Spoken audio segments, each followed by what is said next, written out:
અમદાવાદમાં ગઈકાલે રાત્રિએ મોડી સંખ્યામાં દારૂ પીધેલા લોકો મળી આવ્યા।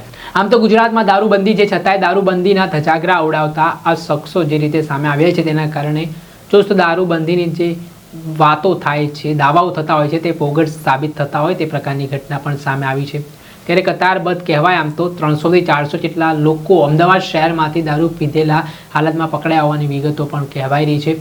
અલગ અલગ પોલીસ સ્ટેશન સામે તેમની સામે ગુનો પણ નોંધવામાં આવ્યો છે। ત્યારે શું સમગ્ર મામલો છે, કેટલા લોકો કયા કયા પોલીસ સ્ટેશનમાંથી પકડાયા છે, વાત કરીશું આ વિડીયોમાં। નમસ્કાર દર્શક મિત્રો, સ્કાયનેટ મીડિયામાં આપનું સ્વાગત છે। હું છું ફૈઝાન। ગુજરાતમાં આમ તો દારૂબંધીની મોટી મોટી ગુલબાંગો પોકારવામાં આવે છે। આમ તો શ્રેય પણ લેવામાં આવતું હોય છે કે ગાંધીના ગુજરાતમાં દારૂબંધી છે માત્ર કાગળ પૂરતી, કેમ કે અવારનવાર ગુજરાતમાંથી દારૂબંધીના ધજાગરા ઉડાવતી ઘટના સામે આવતી હોય છે। સ્થાનિક પોલીસ તો ઠીક, પરંતુ જુદી જુદી તપાસ એજન્સીઓ છે તે મોટી માત્રામાં દારૂનો જથ્થો પણ પકડતી જોવા મળે છે। ત્યારે ખાસ કરીને આ દિવસોમાં જે રીતે હત્યાની ઘટનાઓ બની રહી છે અમદાવાદમાં, તેને લઈને અમદાવાદ પોલીસે કમર કસી છે। આરોપીઓ સામે ધોષ બોલાવવામાં આવી રહી છે। પોલીસ જે ગુનેગારોમાં કાયદાનો ડર બેસે તે માટેના પ્રયાસો કરવામાં આવી રહ્યા છે। રાત્રિ દરમિયાન અલગ અલગ વિસ્તારોમાં પોઈન્ટો રાખીને ચેકિંગ પણ કરવામાં આવી રહ્યું છે।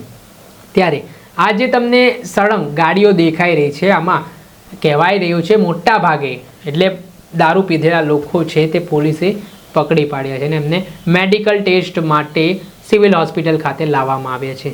જણાવી દઈએ કે થોડાક દિવસ પહેલાં બોપલ આંબલી રોડ પર જે નબીરાએ દારૂના ધૂત નશામાં અકસ્માત સર્જ્યો હતો, 5 થી 6 ગાડીઓને અડફેટે લીધા હતા। તેના કારણે પણ હવે આ પ્રકારે પોલીસ દ્વારા તપાસ કરવામાં આવી રહી છે કે રાત્રિ દરમિયાન જે ડ્રિંક એન્ડ ડ્રાઈવ કરીને વાહન ચલાવી રહ્યા છે તેવા લોકો સામે ધોષ પણ બોલાવવામાં આવી રહી છે।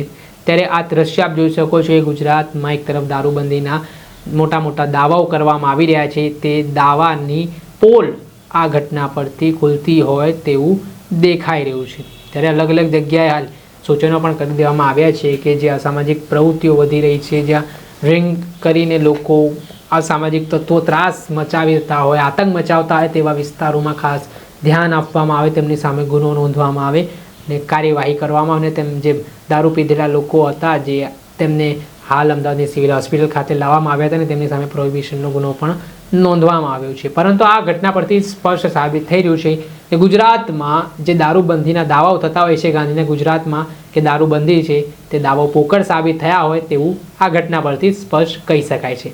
દર્શક મિત્રો, સ્કાયનેટ મીડિયાને આપ લાઈક કરો, સબસ્ક્રાઇબ કરો અને શેર કરવાનું ભૂલતા નહીં।